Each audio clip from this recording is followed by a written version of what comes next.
What's just maybe your biggest takeaway from these scrimmages and the level of competitiveness? I think the attention to detail, I think that's there. It's been there. What is the other word I want to use? We've been going really hard. Every team's been, giving each other good looks, good games. So I think, with the new stuff that we're trying to put in, we've given ourselves a good look at, how we can improve and, how things are gonna, how the offense will be ran, how we should be playing on defense. So I think that's what's been pretty good so far. What do you think of the change to high five level? Man, we always look at something. I don't know. I think the high five, as long as it wasn't a crazy slap after the shot, I think that should be fine. But I don't even know what they're saying now is legal. So we'll see and we'll find out. So is it an adjustment for you though? I know Mike was reaching a lot for you guys last year. I wouldn't say for me because I don't really slap hands. I really just more so just kind of hold my hand out and hit theirs. But so I don't really think so. Yeah, this is an aggressive team. The NBA reps here today. How much do you feel like you guys have around how aggressive you can be and without hitting the whistle balls and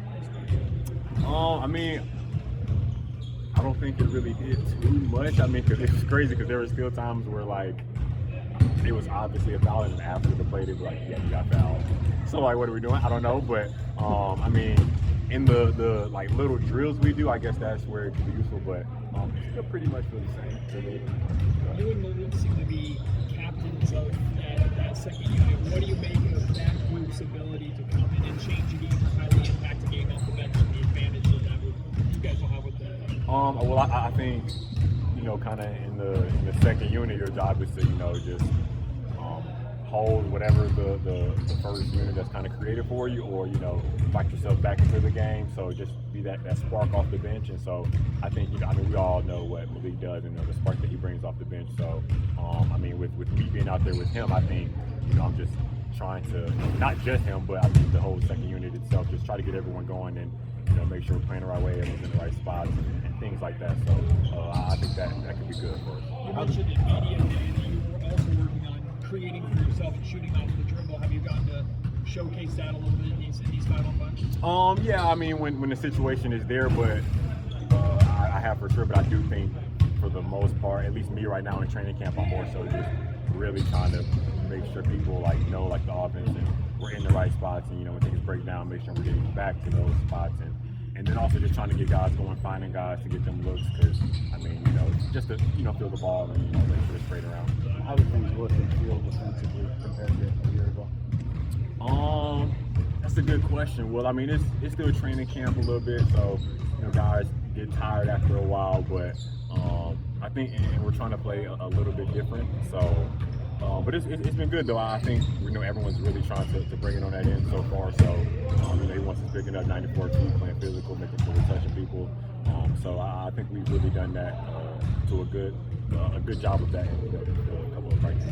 And what are your impressions of him so far, and things he might work with you guys over? He's really solid. When he's out there, he's going to have rookie mistakes, and we're all going to make mistakes anyway. But he's been playing really solid, really good. On the offensive end and the defensive end. So I do think he should be able to come in and help us right away. Having had that experience with Doug last season, and even as an assistant coach, coming into training camp, is there anything that was surprising or new to you that maybe you weren't expecting to be implemented? No, I wouldn't say so, just because, from the time he kind of took over, he still was kind of preaching the same things, being physical and making sure, we're up to touch and things like that. So the physicality, I just think now that, kind of a whole season's passed, he's kind of put his own footprint on it. But I would pretty much say it's still been the same Doug that I know and I think he's trying to implement. Have you watched footage of him yet? Oh, geez. I had a busy day, but I have to though. I definitely have to, because him and B-Jack tried to they tried to come at me a little bit for a defensive mishap I had. So I'm gonna definitely go back and I'm gonna bring some clips to them. I got you. I'm you definitely keep asking, so please do. No, I got you, because they were trying to talk trash to me. So, and I know okay. Yeah, don't worry about it. I got you. I got you. You say you guys are trying to do some things different defensively.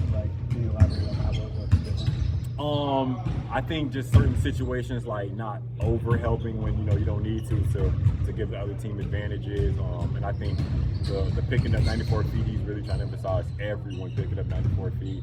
I mean, it's tough, but that's kind of what you have to do to win. So that and being physical, making sure on every catch you're up, you're getting a hand on them so they know you're there, and so they're feeling your presence. So those are the three things off the top of my head for sure that I can name right now. Doug,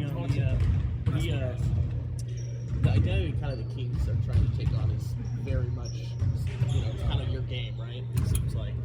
Do guys come to you at all during the camp, trying to pick your brain a little bit? Obviously, your defensive prowess, things like that, or I know you're a young guy in the league, but is that something any guys approach you about?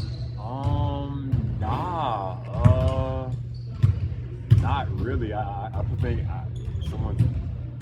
they'll ask, but I don't think I've ever had someone pull me to the side and be like, in this situation where you do like that. But I mean, I think guys just they'll compliment me in an asking way, and it's like how do you get that steal right there or something like that. But I don't think it's really for them to really learn. I think they just are so amazed at it, I guess. I don't know, something like that. But it's more so that. So yeah. You guys' relationship with Isaac at Summer League, they talked about him spacing the floor more, maybe playing the 4, we saw him playing the 3 out here. How have you seen him develop in his versatility? I mean, I think even me talking to him, it's just I've been telling him, if he's going to play more for us, I think a 4 spot would be a really good spot for him. I mean, he just has to be able to stretch the floor. In today's game, that's really huge. So, I mean, for how good he plays inside the 3-point line, if he can add that consistent 3-point shot to his game, I mean, that with also being able to guard and rebound on the other end, I mean, sky's the limit for a guy like him. Thanks, Keon. For sure.